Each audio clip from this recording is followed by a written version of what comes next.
عباد محمد صلی اللہ علیہ وسلم صلاۃ و سلام علیک یا رسول اللہ صلی اللہ تعالی علیہ وسلم۔ حضرات محترم، اللہ کے ایک ولی ہے جو ہندوستان کی سرزمین پر رہتے ہیں، وہ کہیں اور نہیں، ہندوستان کی راجدھانی دلی ہے۔ کیا ہے؟ دلی ہے۔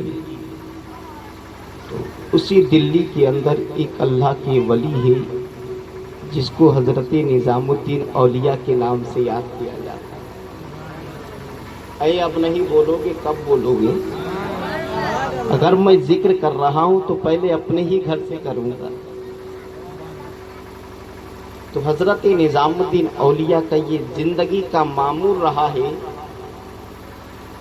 کہ نماز فجر کے بعد نبی کریم صلی اللہ تعالیٰ علیہ وسلم پر بے تحاشا درود پاک پڑھتے تھے۔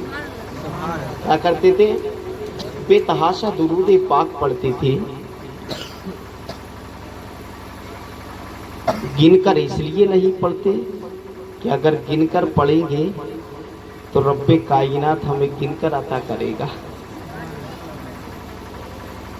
اگر انگنت پڑھو گے تو رب کائنات انگنت عطا کرے گا۔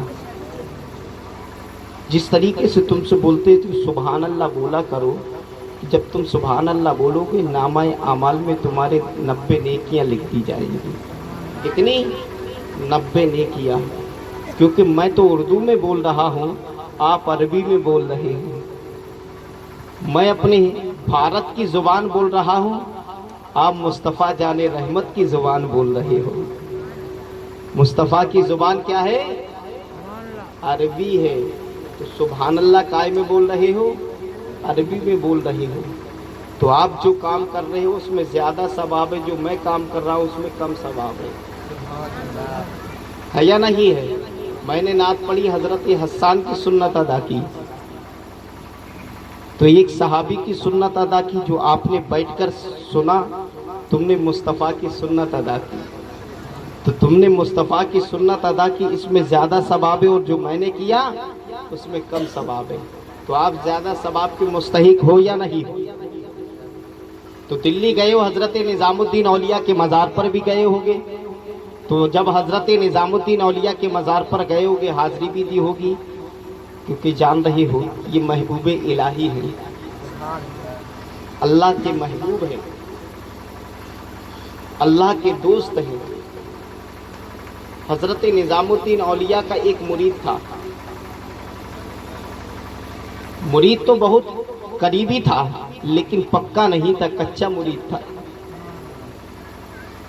کچے سمجھتے یا نہیں کہ کچھ لوگ جو ہوتے ہیں قریبی ہو جاتے ہیں لیکن وہ دل سے نہیں مانتے، جو قریبی ہو جاتا ہے تو وہ منہ لگنے لگتا ہے، جیسا کہ حضرت کے منہ اگر شاگرد لگ جاتا ہے، قریبی ہو جاتا ہے تو حضرت کے منہ لگنے لگتا ہے۔